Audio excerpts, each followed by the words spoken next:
Assalamualaikum warahmatullahi wabarakatuh. Saya Sahdan Akila ingin menjelaskan materi tentang gelombang bunyi. Pertama, pengertian gelombang bunyi. Gelombang bunyi adalah getaran yang merambat melalui medium dan dapat didengar oleh alat indera. Berdasarkan frekuensinya, gelombang bunyi diklasifikasikan menjadi 3, yaitu yang pertama adalah infrasonik. Infrasonik adalah gelombang bunyi yang memiliki frekuensi di bawah 20 Hz.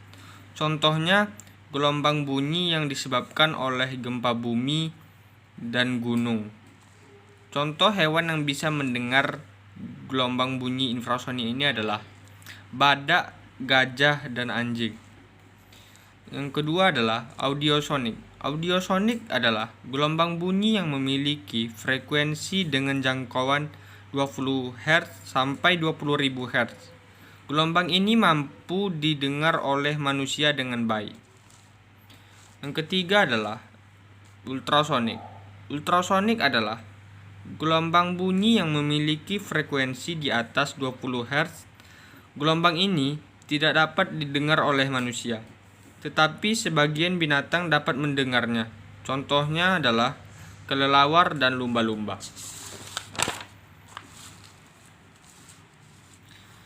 Cepat rambat bunyi dibagi 3, yaitu zat padat, zat cair, dan zat gas.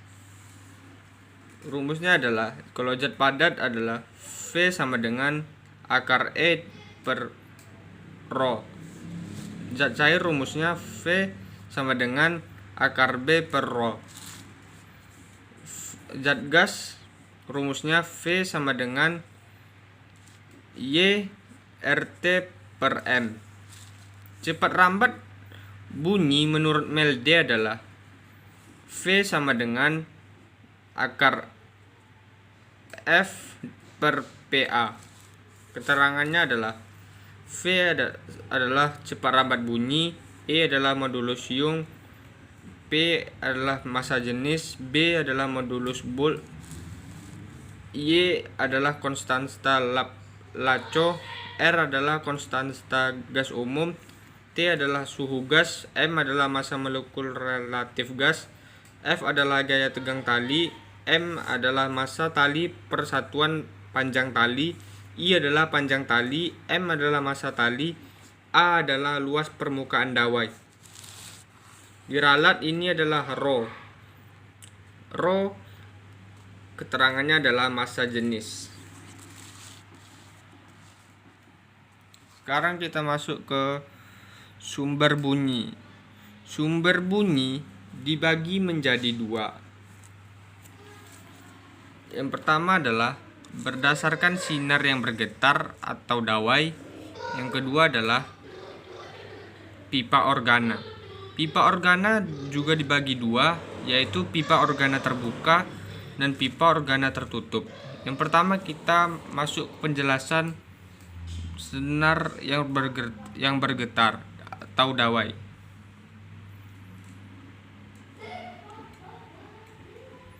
Biasanya sinar yang bergetar itu pasti memiliki dawai. Biasanya yang ditanya dari sinar yang bergetar ini adalah frekuensi nadanya, perbandingan frekuensi, atau lambda. Lambda adalah panjang gelombang. Sekarang kita masuk ke pipa organa terbuka. Pipa organa terbuka ini contohnya seperti seruling. Seruling yang memiliki lubang ketika ditiup, dan lubang-lubang itulah tempat keluarnya sumber bunyi, dan itu merupakan contoh dari pipa organa terbuka. Dan pipa organa tertutup contohnya seperti alat musik gendang yang atas bawahnya tertutup. Ketika dipukul tetap mempunyai bunyi. Itu merupakan contoh dari pipa organa tertutup. Untuk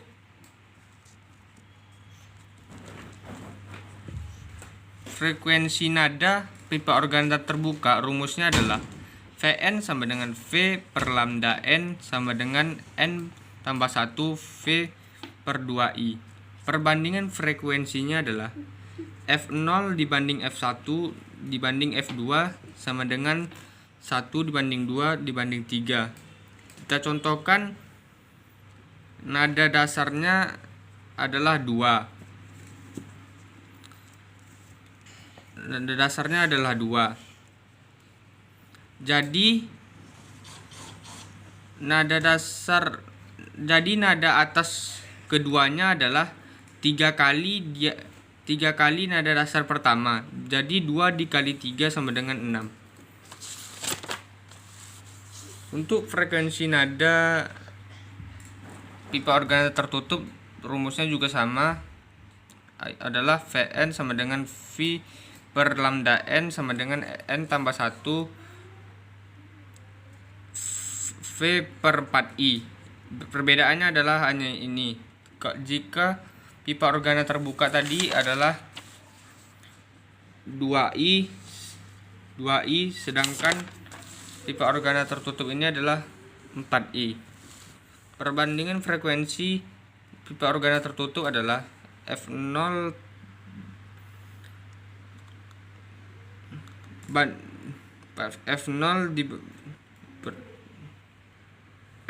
banding F1 dibanding F2 dan seterusnya sama dengan 1 dibanding 3 dibanding 5.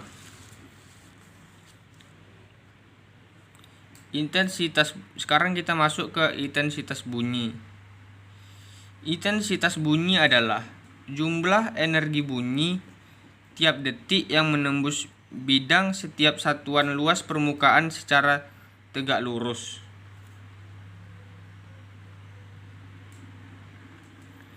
Rumus umum dari intensitas bunyi adalah I sama dengan P per A atau I sama dengan P per 4pi R kuadrat. Taraf intensitas bunyi secara umum adalah TI sama dengan 10 logaritma 1 per 1 0. Dan ada juga taraf intensitas bunyi dengan N sumber bunyi yang sejenis dan berbunyi bersamaan. Kita contohkan seperti kita mempunyai pabrik, kemudian ada mesin yang dinyalakan, kemudian ketika satu mesin itu dinyalakan 20 desibel. 20 desibel itu adalah satuan dari intensitas bunyi. Yang ditanya adalah kalau 10 mesin berapa desibelkah? Maka kita gunakan rumus ini, yaitu TLN sama dengan T10 ditambah sama dengan TL0 ditambah 10 logaritma N. Taraf intensitas bunyi dengan perbedaan jarak tertentu kita gunakan rumus ini. TL2 sama dengan TL dikurang 20 logaritma R2 per R1. Ini keterangannya. Sekarang kita masuk ke resonansi bunyi. Resonansi bunyi adalah peristiwa bergetarnya suatu benda akibat benda lain yang bergetar dan mempunyai frekuensi yang sama. Kita contohkan seperti kita menggetarkan sebuah garpu tala. Garpu tala ini ketika kita pukul, maka dia akan memantul juga ke garpu tala lainnya. Atau dia mengeluarkan suara dari rongga-rongga ini. Jika kita memukul garpu tala ini, maka garpu tala yang ini juga akan berbunyi. Dan panjang kolom udara yang ini rumusnya adalah Ln sama dengan 2N kurang 1 per 4 lambda. Sekarang kita masuk ke efek Doppler. Efek Doppler adalah perubahan frekuensi atau panjang gelombang sumber gelombang yang diterima pengamat karena adanya gerak relatif di antara keduanya. Seperti kita contohkan seperti peristiwa ini. Ada sebuah ambulan dan ini adalah orang yang sudah dijauhi oleh ambulan dan ini adalah orang yang akan didekati oleh ambulan. Orang yang jauh dari ambulan pasti frekuensinya rendah. Dan orang yang didekati oleh ambulan pasti frekuensi bunyinya adalah tinggi. Dan rumus efek Doppler adalah Vp sama dengan V plus minus Vp. Plus minus ini kapan dipakai? Dipakai apabila pendengar mendekati sumber maka tandanya akan positif. Pendengar menjauhi sumber maka tandanya negatif. Dan apabila sumber mendekati pendengar maka tandanya negatif dan sumber menjauhi pendengar maka tandanya positif. Jadi rumusnya adalah Vp sama dengan V plus minus Vp per V plus minus Vs Fs. Dan ini adalah keterangannya.